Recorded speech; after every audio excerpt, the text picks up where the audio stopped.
মানুষ আবেগে কান্না করেছে, এটা আসলে আমরা আর্টিস্ট হিসেবে আমাদের জন্য সবচেয়ে বড় পাওয়া।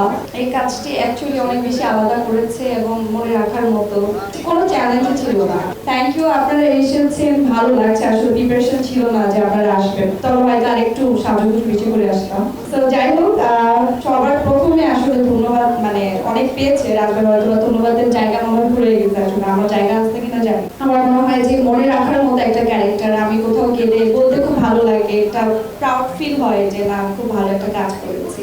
যেটা বললেন যে কান্না করার বিষয়টা, অফকোর্স আমরা যে কাজটি করেছি প্রত্যেকটা এপিসোডে এত সুন্দরভাবে মানুষের মাঝে জায়গা করেছে।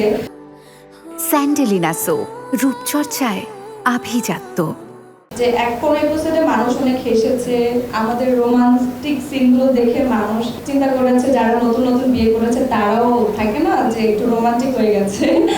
এন্ড তার পাশাপাশি লাস্ট যে এপিসোডগুলো ছিল, লাস্ট 2-3টা, সবগুলোই মানুষের হৃদয়কে এত সুন্দরভাবে ছুঁয়েছে, মানুষ আবেগে কান্না করেছে। এটা আসলে আমরা আর্টিস্ট হিসেবে আমাদের জন্য সবচেয়ে বড় পাওয়া। আমরা তো এটাই চাই যে যে কাজটি আমরা করবো সেই কাজটি দর্শক খুব ভালোভাবে দেখুক, এবং সেটাও হয়েছে। আর অফকোর্স এর পাশে যে সাবিরকে পেয়েছি, আমাদের জুটিটাকে মানুষ এত সুন্দরভাবে গ্রহণ করেছে, অনেক ভালো রেসপন্স পেয়েছি। এই ব্যাপারে আসলে তোমারও তো ভালো লেগেছে। আর তার পাশাপাশি যে এই পরিবারটা দেখে মনে হচ্ছে যে আজকে আমরা আরেকটা এপিসোডে শুটিং করে ফেলি। তো আমরা যেভাবে আসলে প্রতিদিন শুটিং করতাম, শুটিং মনে হতো না, অনেক মিস করি।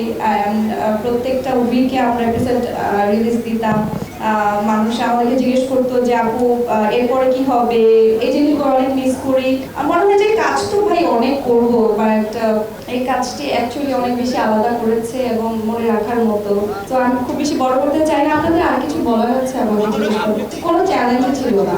আমার কাছে মনে হয়েছে যে গল্প বলতে যে চরিত্রটা আমার ছিল, সেই চরিত্রটাকে আমি চেষ্টা করেছি আমার জায়গাতে গল্পের প্রয়োজনে যতটুকু করার। আমি এক্সট্রা কিছু করার চেষ্টা করিনি। বাকিটা আসলে দর্শক পছন্দ করেছে, ভালোবেসেছে সব মিলে।